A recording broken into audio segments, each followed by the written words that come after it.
Bonjour. Alors, petite vidéo pour vous parler des 7 principes hermétiques. Il y a peut-être une chose que j'aurais voulu préciser par rapport à ce que j'ai déjà dit, c'est peut-être le côté ésotérique. C'est un mot qui fait un peu peur, ésotérique.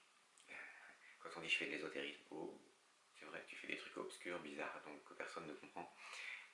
Ça fait un peu peur. Ça fait penser à des choses cachées, occultes et tout ça.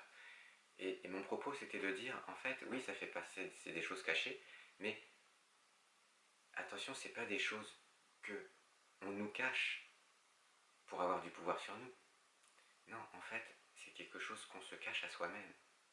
C'est ça que j'ai fini par comprendre. C'est pour ça que c'est ésotérique. C'est d'aller fouiller dans les profondeurs de soi pour se connaître un peu mieux soi-même. Connais-toi toi-même et tu connaîtras l'univers et les dieux, encore une fois. C'est ça qui est ésotérique. Donc, n'ayez pas peur d'être ésotérique. C'est ce chemin intérieur qui est forcément caché. Et certains opposent ésotérique à exotérique. Et certains disent par exemple que dans toutes les religions, un enseignement exotérique, c'est-à-dire un enseignement qu'on va donner à l'église ou au temple pour tous les fidèles qui viennent de partout, les gens communs on va dire. Donc on a cet enseignement exotérique pour le peuple et on a un enseignement ésotérique qui est légèrement, qui serait, je sais pas, je suis pas religieux, mais qui serait éventuellement différent pour des gens qui sont impliqués plus personnellement dans la spiritualité. Vous voyez. Et donc même au sein des courants spirituels, il y aurait de l'ésotérisme en fait. C'est-à-dire que c'est un enseignement du coup plus interne, justement des choses cachées entre guillemets, mais encore une fois, pas cachées parce que c'est pas la volonté de cacher au peuple, c'est juste que à un moment donné, je sais pas moi, imaginons que vous êtes un paysan, il y a 1000 ans de ça, et que tous les matins il faut vous lever à 5h du mat pour traire les vaches, et puis aller pelleter de la paille, et creuser des sillons, et tirer les bœufs, machin, truc. Vous n'avez pas le temps de vous poser des questions métaphysiques sur le sens de votre existence, et puis du coup, l'enseignement est plus, on va dire, adapté à avoir un minimum de spiritualité pour s'évader un petit peu d'une vie trop matérielle. Et donc l'enseignement serait peut-être un peu plus édulcoré. Voilà, pour celui qui n'a pas fait le vœu explicite et personnel et profond d'un engagement dans la spiritualité. Voilà. Je ne sais pas si c'est vrai, mais ça vaut ce que ça vaut. Mais en tout cas, c'est pour dire que ésotérisme, c'est un peu partout, finalement. Et à chaque fois qu'on veut s'engager un petit peu plus dans la spiritualité, on est forcément de plus en plus ésotérique. Voilà. Donc, maintenant, allons voir vers cette histoire de 7 principes hermétiques. Alors, qu'est-ce que c'est que ces 7 principes hermétiques? Alors, en premier, nous avons le principe de mentalisme. Qu'est-ce que c'est que ça? Tout est esprit, l'univers est mental. Donc en fait, ça rejoint ce que je disais dans les toutes premières vidéos de cette chaîne, où je disais que au niveau le plus fondamental, le chi, l'énergie, est non duel. Et quand l'énergie est non duelle, elle est perçue par la conscience sous forme de lumière. Mais la lumière, c'est pas la même lumière que le soleil, c'est une lumière du coup spirituelle. Donc là, je pourrais pas vous la décrire, de toute façon ça servira à rien. Pour voir cette lumière spirituelle non duelle, de toute manière, on peut l'apercevoir qu'avec l'œil de la conscience, le troisième œil. Et cette lumière spirituelle serait en toute chose, et toute chose serait composée de cette lumière spirituelle. Donc qui dit spirituel dit esprit, qui dit esprit dit quelque part mental. Alors, bien sûr, quand on dit le principe de mentalisme, tout est esprit, il y a le mot mental dans mentalisme. Alors on pourrait dire, ah ok, tout est du mental, mais attention, parce que le mental, c'est, comme je vous le disais, hein, par rapport au petit schéma que je prends d'habitude, le corps mental, là, c'est un corps mental qu'on pourrait qualifier de mental inférieur. Ce mental-là, celui qui est dans le carré, il ne sert qu'à interagir avec le monde matériel. Donc ce mental-là, c'est le mental où on a tout notre esprit analytique et notre esprit logique. L'analyse et la logique ne servent que pour vivre et interagir avec le monde matériel.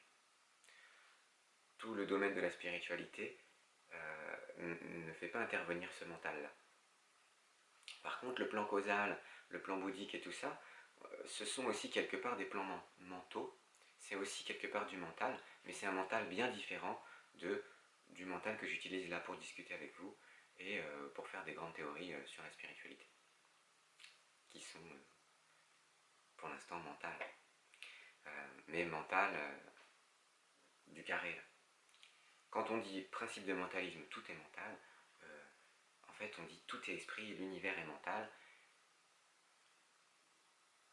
plutôt mental supérieur. Entendez-là plutôt mental, enfin en plus c'est ça, c'est compliqué de dire mental supérieur, ça fait un petit peu hiérarchie, mais je sais pas, on est un peu embêté avec les mots, hein. C'est pas facile, on se dépatouille. Bon. Mais bon, tout est mental, c'est-à-dire que quelque part, tout a du sens. Et tout a été quelque part pensé. Là, on nous dit par exemple, l'esprit est dans toute chose, dont la matière. Si l'univers est mental, la pensée est donc créatrice, nous pouvons tout créer. Ainsi, tout ce qui existe a d'abord été pensé. L'important est donc de prendre conscience de nos pensées, de contrôler, diriger les pensées. Ce principe-là du mentalisme a été beaucoup remis en question, notamment par le marxisme et le matérialisme, où on nous dit, ben, regardez, c'est n'importe quoi cette histoire de tout est mental, que l'esprit est créateur. Si je pense très fort à une poule, je ne vais pas faire apparaître une poule. Bah oui, bah du coup c'est sûr, là, comme ça marche pas. Mais d'un autre côté, tout ce que l'homme a créé, il l'a d'abord pensé. Vous voyez? Et puis, si je reprends mon petit schéma, la pensée créatrice, on ne la situe pas dans ce mental-là. D'accord? Dans le carré. La pensée créatrice, on la situe plus haut, au niveau divin, bouddhique, causal. D'accord? Donc forcément, si on commence à dire, bah non, regardez, mon mental, il n'est pas créateur, mais que vous parlez de celui-là, oui, on est d'accord. Là, les hermétistes, les hermétiques aussi, sont d'accord avec vous. Ce mental-là ne crée rien. Mais il y a quelque part une pensée créatrice. Cette pensée, c'est cette pensée qui vient de l'espace du cœur. Et pour accéder à l'espace du cœur, j'en ai déjà parlé, je continuerai à en parler. C'est le calme, c'est la sérénité, et c'est développer le yin, développer le féminin, accéder à cette ouverture, à cette paix intérieure. Hein. Vous le savez déjà en fait, hein, tout le monde en parle, mais c'est compliqué. Bref. 1. Principe de mentalisme, tout est mental, l'univers est mental. Ok. Donc jusqu'ici, quand je dis ça, vous voyez que déjà ce premier principe, en fait, toutes les religions et tous les courants spirituels sont en accord avec ça, à un moment donné. Ça paraît assez généralement accepté. On froisse personne en disant ça. Enfin, on froisse, à part les matérialistes, on froisse personne. 2. Principe de correspondance. Ce qui est en haut est comme ce qui est en bas. Ce qui est en bas est comme ce qui est en haut. Ah, ça aussi. J'ai l'impression d'avoir déjà entendu ça. Mais oui. Dans la médecine chinoise, c'est ce qu'on nous dit dès le début. Le microcosme est à l'image du macrocosme. C'est à croire que la médecine chinoise est profondément hermétique. Ce qui est en haut est comme ce qui est en bas.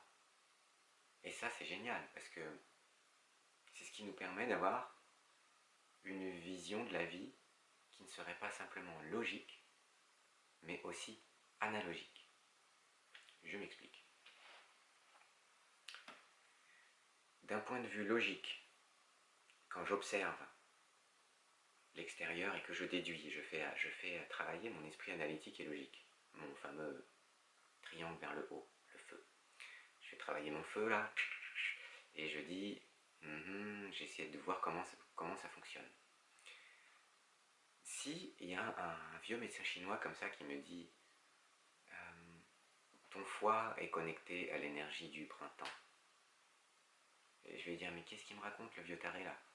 C'est pas logique ton truc, comment ça mon foie et le printemps, qu'est-ce que ça peut bien foutre ensemble, une saison et un organe? C'est pas logique. Alors que, si on se dit, principe de correspondance, tout ce qui est en haut est comme ce qui est en bas, on se rend compte qu'en fait, ce sont les mêmes énergies, les mêmes règles qui agissent dans le plus grand comme dans le plus petit. Et donc par principe analogique, ce qui fait le printemps sur la planète, c'est cette énergie d'extériorisation. Et du coup, cette énergie extériorisante s'exprime au printemps.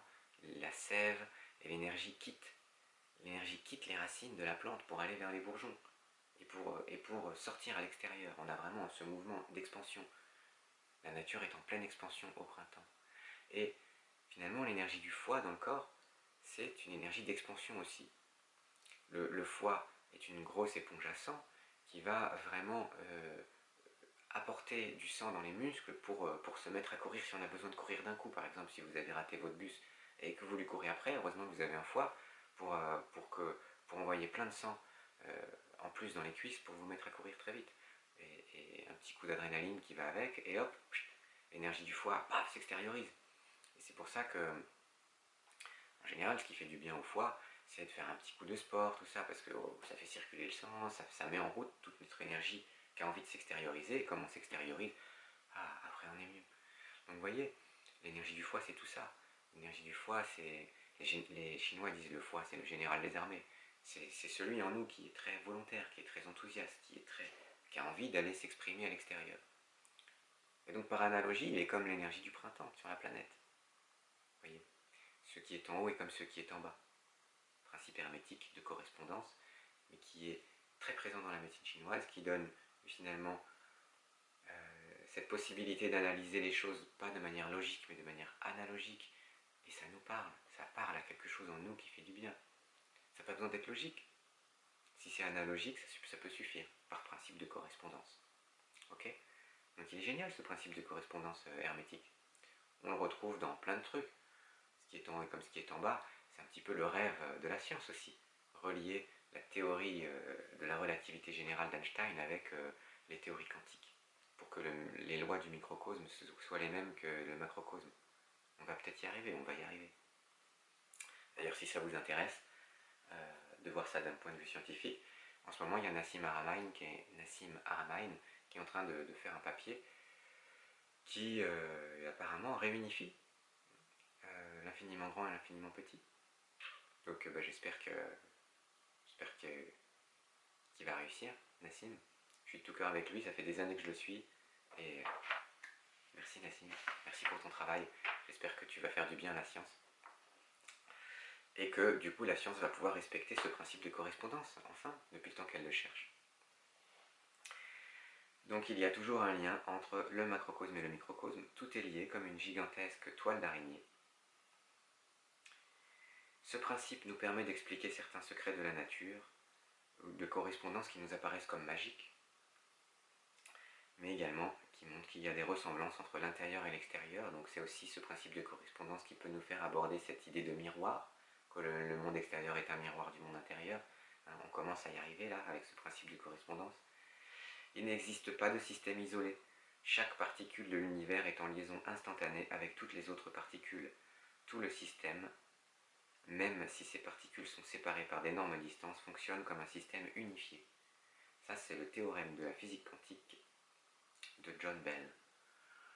Et en fait, vous voyez, ça résume ce que je disais par rapport au Taiji, que tout vient de l'unité et tout retourne à l'unité. C'est ce que disent les Chinois depuis des milliers d'années, et c'est ce que nous dit le deuxième principe de correspondance hermétique, qui remonte, je vous rappelle, à l'Égypte ancienne et peut-être même aux Atlantes. Alors bon, c'est pas comme si on ne savait pas depuis toujours. Mais c'est pas facile, c'est pas parce qu'on le sait que c'est facile à réaliser. Donc, ça c'était pour la correspondance. Maintenant, le principe de vibration, troisième principe hermétique. Rien ne repose, tout remue, tout vibre. Tout est vibration. Donc, ça c'est sympa parce que c'est quelque chose que la science a très bien compris. Principe de vibration, ça pour nous, on comprend parce que la science justement l'a compris. Donc, on sait aujourd'hui, tout le monde sait que même quand on regarde une montagne ou un caillou, ça a l'air complètement inerte comme ça, mais au niveau microscopique, hein, si on regarde les atomes, ça vibre à une vitesse folle, même un caillou. Et la matière est en fait vide, majoritairement vide, parce qu'il y a un espace énorme entre le noyau des atomes et les électrons qui gravitent autour, même dans du marbre, hein, c'est que du vide, on le sait, et surtout ça vibre, et ça va très très vite à une vitesse folle. Rien ne repose, tout remue. Encore une fois, maintenant, si je reparle du taoïsme qui est à l'origine de la médecine chinoise et par exemple le Yiking, qui est un livre, donc j'ai déjà parlé du Yiking dans d'autres vidéos, hein, avec ces fameux yin-yang, yin-yang, avec on fait des trigrammes puis des hexagrammes, et puis ça nous donne les 64 configurations énergétiques majeures qui nous concernent nous en tant qu'humains. Bref, je vais très vite en disant ça, désolé, hein, allez voir des choses sur le Yiking si ça vous intéresse, mais une des premières phrases du Yiking, c'est la seule chose qui est constante, c'est que tout bouge constamment. Donc, en gros, c'est le principe de vibration. Rien ne repose, tout remue, tout vibre. C'est la même chose. Donc, vous voyez, hein, la pensée chinoise est très hermétique.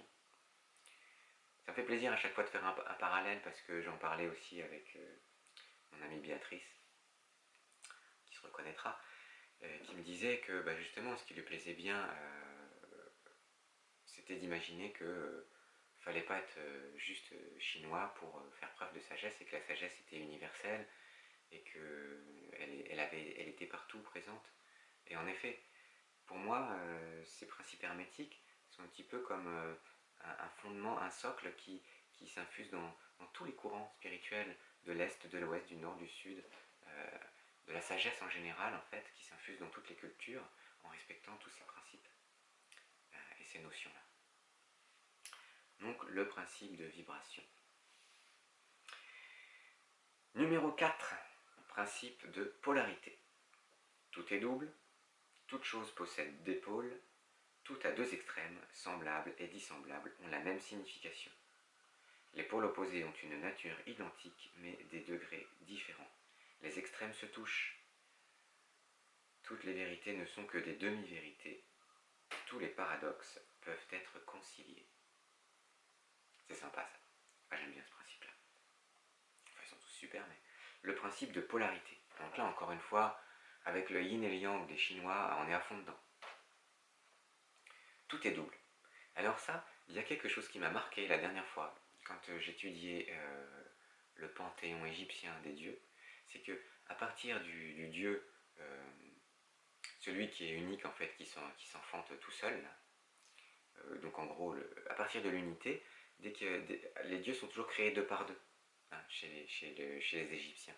Et donc ça respecte ce principe de polarité, tout est double. C'est assez étonnant à voir. Ensuite, semblables et dissemblables ont la même signification. Les pôles opposés ont une nature identique mais des degrés différents. Ça mérite un petit peu une illustration. Par exemple, si on prend chaud et froid.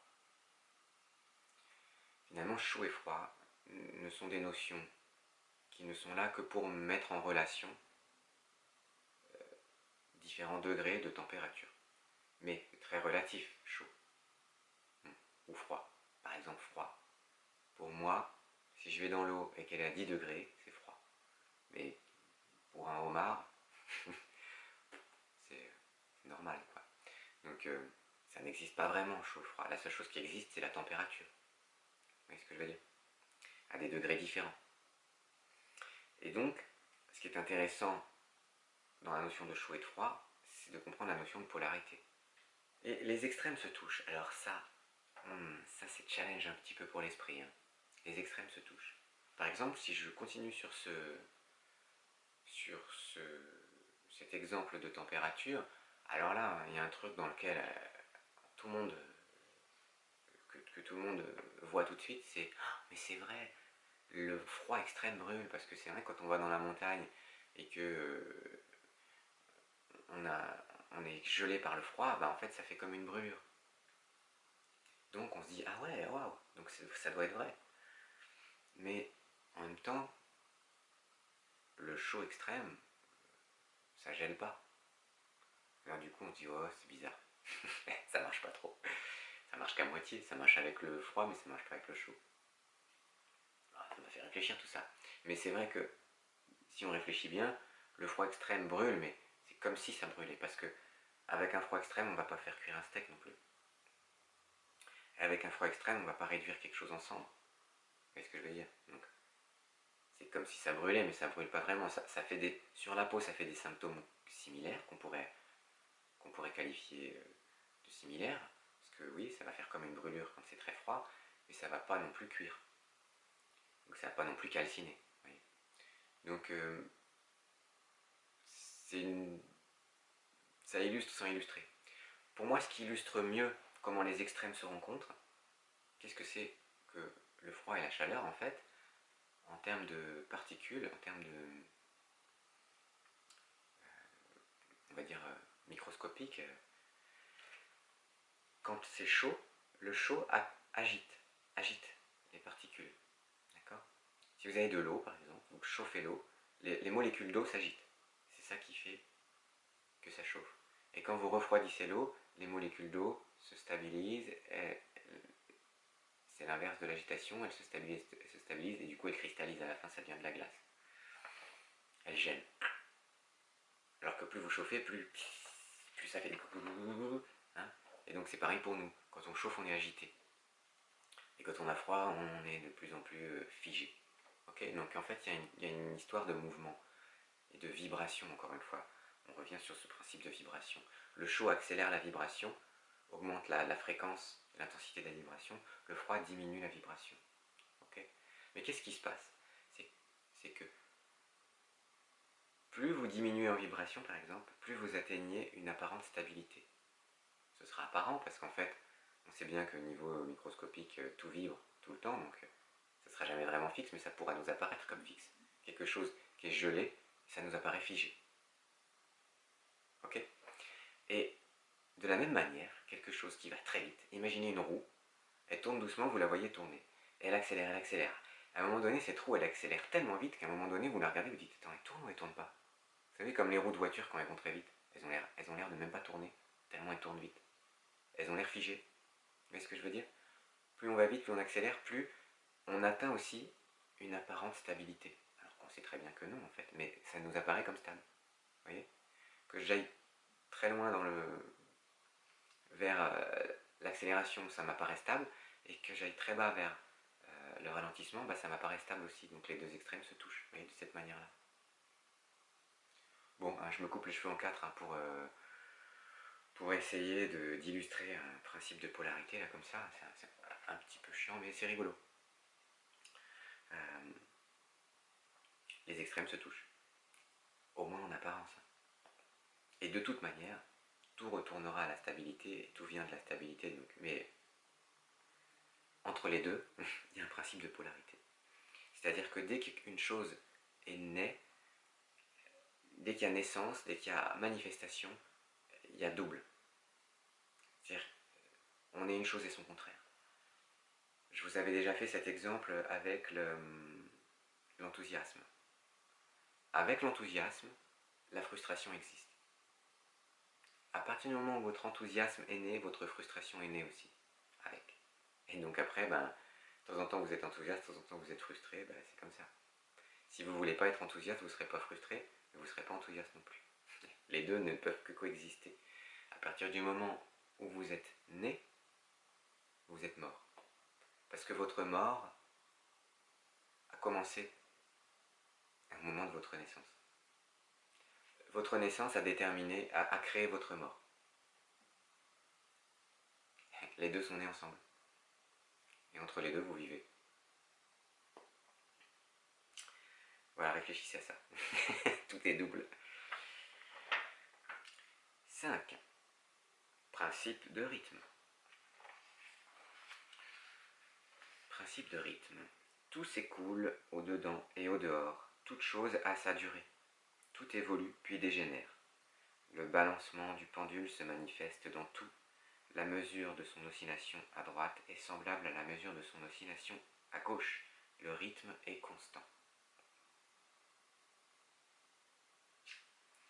Il y a toujours une action et une réaction, un progrès et un recul. Tout a un début, une fin, une durée et une répétition. Tout est cycle.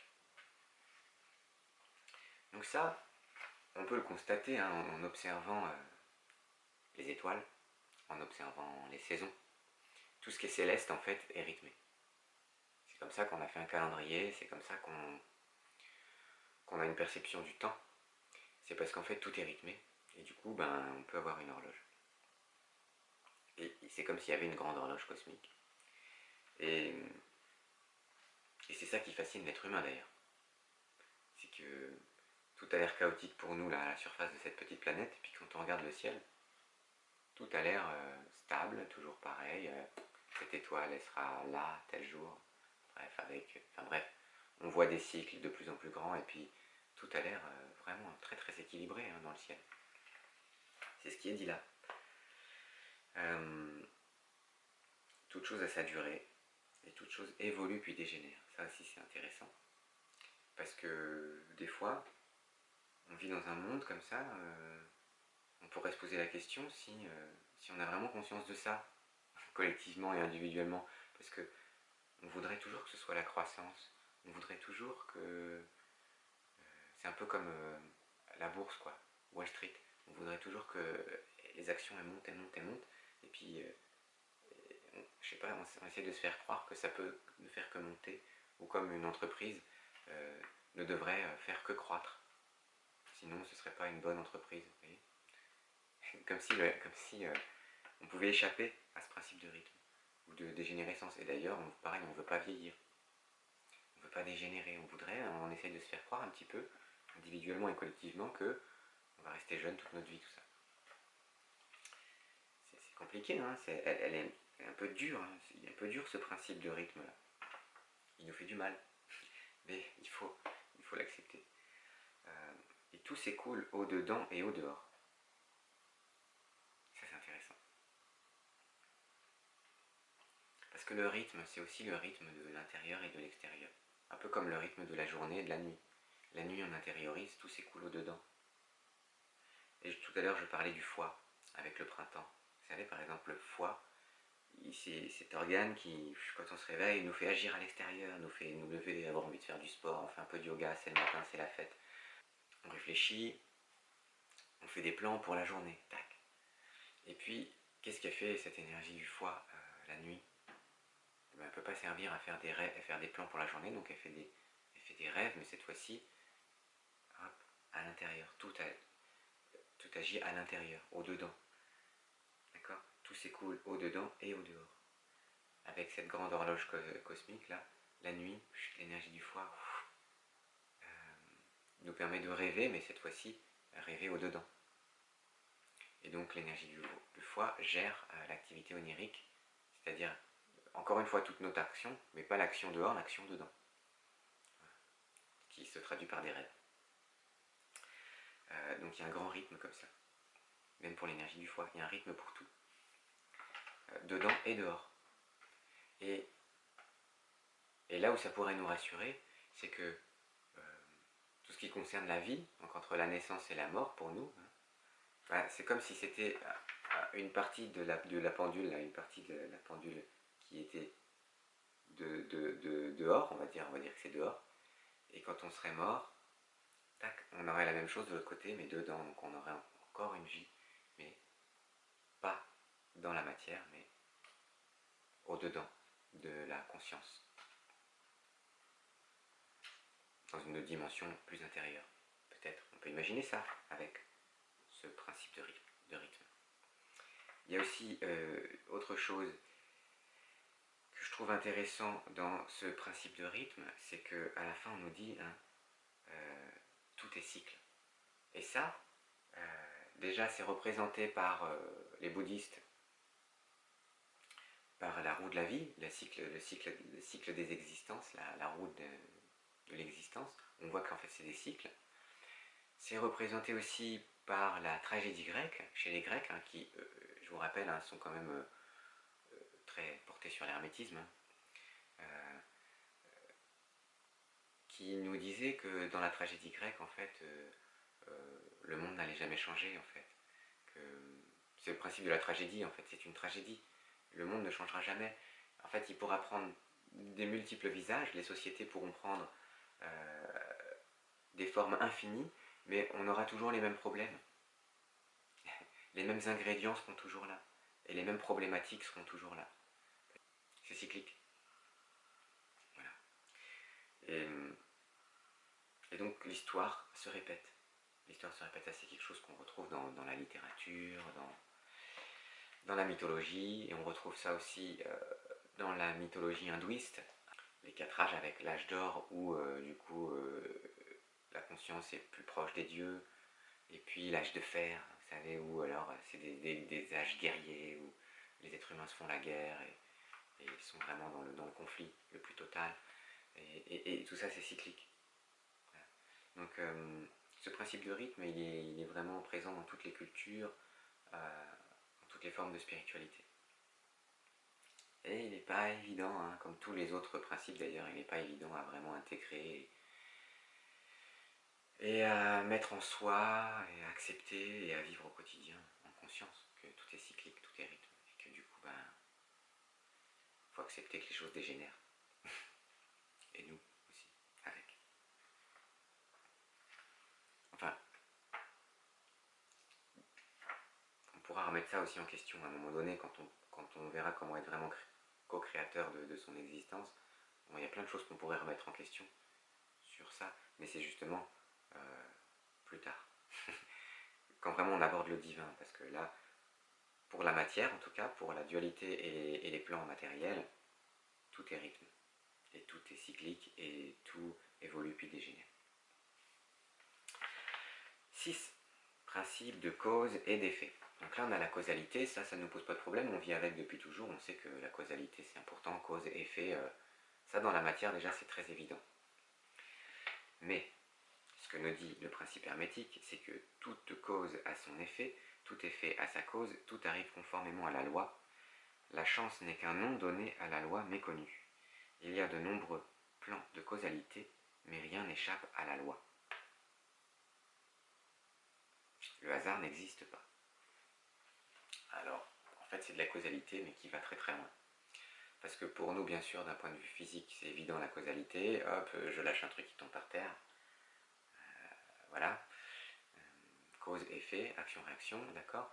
Mais ce que nous dit les principes hermétiques, du coup, est en accord avec ce petit schéma que j'ai l'habitude de prendre, où on voit qu'il y a un plan causal au-dessus qui est au-dessus de la personnalité, et au-dessus de la matière, en fait, du carré du monde matériel, et qu'en fait, finalement, le hasard n'existe pas. Alors, aujourd'hui, il y a plein de scientifiques qui sont d'accord avec ça. Il y a des scientifiques qui disent le hasard, c'est simplement la partie du phénomène qu'on n'arrive pas encore à percevoir. Ce qui serait en accord avec ce principe de causalité, de cause à effet. Rien n'échappe à la loi quelque part. Il y aurait quelque part des plans causals toujours au-dessus, avec des plans causals qui vont de toute manière, dont on ne peut échapper. C'est ce que toutes les cultures nous disent, c'est le fameux jugement dernier, tout ça, c'est ce que nous disent aussi les Égyptiens, quand au moment de la mort, à la fin, finalement, l'âme est jugée. Et justement, il y a Thoth hein, dans le tribunal là-haut. Je parle de Thoth parce que j'en avais parlé par rapport à l'hermétisme, et ce serait lui hein, qui serait à l'origine de Hermès Trismégiste et tout ça. Bref, enfin, ils seraient confondus, toi, ensemble, ces dieux-là. Et donc il y a une loi à laquelle on ne peut pas échapper, cette loi de causalité, dans ces plans supérieurs de causalité. Ça fait partie des principes. Et donc, On retrouve ça dans toutes les cultures et dans toutes les mythologies. Et même si on ne comprend pas, il faut juste accepter que quelque part, à un niveau plus haut, il y a un truc qui se joue, une loi qui va s'exécuter, mais cette loi, elle n'est pas forcément punitive. Il ne faut pas voir ça comme ça. C'est juste une histoire d'action-réaction. Je veux dire, c'est sans forcément jugement de valeur.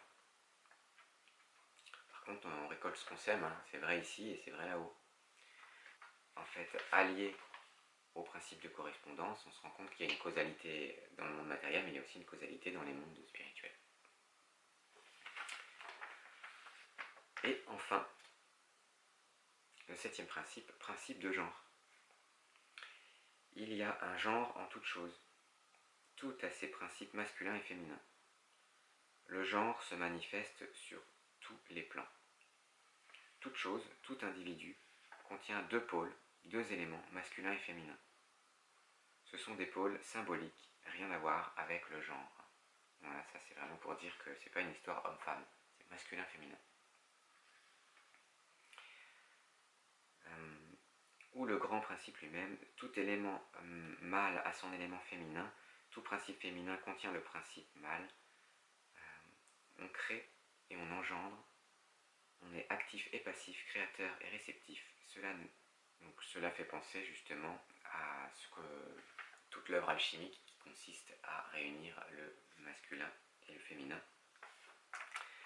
Réunir le masculin et le féminin, c'est donc bien comprendre le principe de polarité, le 4, et le principe de genre, le 7.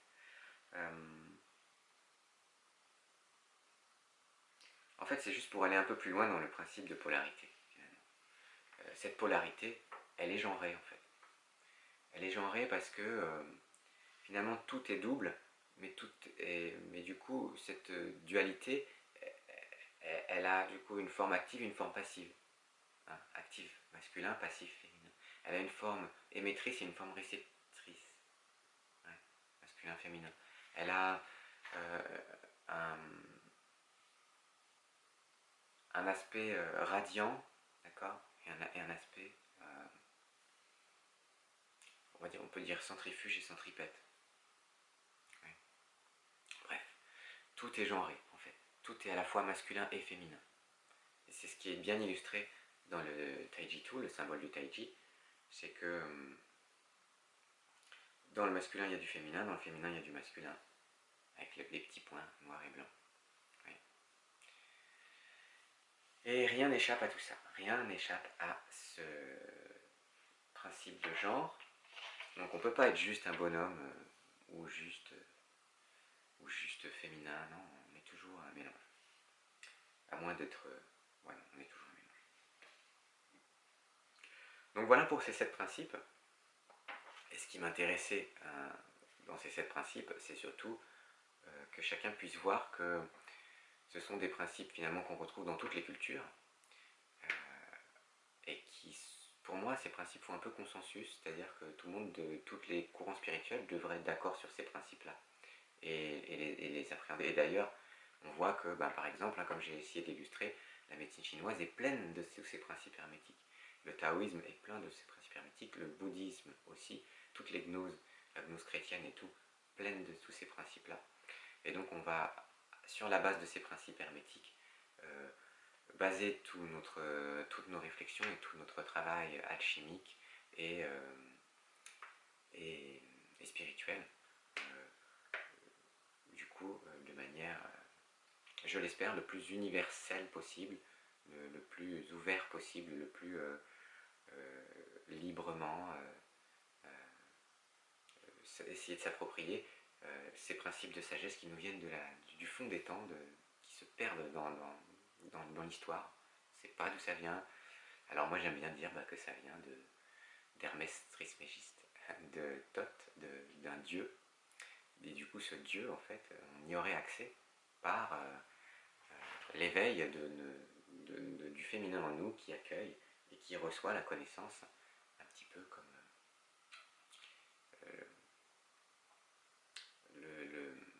le symbole du cerf qui a les bois comme ça sur sa tête, l'arbre de connaissance sur sa tête. Le cerf qui est dans la forêt, caché, obscur. Ok. Donc tout ça c'est des symboliques, mais le féminin, quoi. Le féminin, développer son accès à la connaissance féminin, c'est ça qui fera de nous des hermétistes. Voilà, donc c'était très yang, hein, tout ça, c'était très démonstratif, explicatif, analytique, logique. Hein. On ne peut pas faire autrement dans une vidéo. Mais j'espère que tout ça, ce sera au service ensuite de quelque chose de plus féminin, de plus yin, et que ça vous aidera à équilibrer tout ça en vous et à cheminer sur votre chemin, à cheminer tout court, et accéder à cette connaissance cachée, qui ne demande qu'à être dévoilée par vous-même. Personne ne vous la cache, hein. C'est à vous d'aller chercher au fond de vous votre vérité et la connaissance, tout simplement. Donc, bon courage avec tout ça. Je vous souhaite une bonne journée. À bientôt.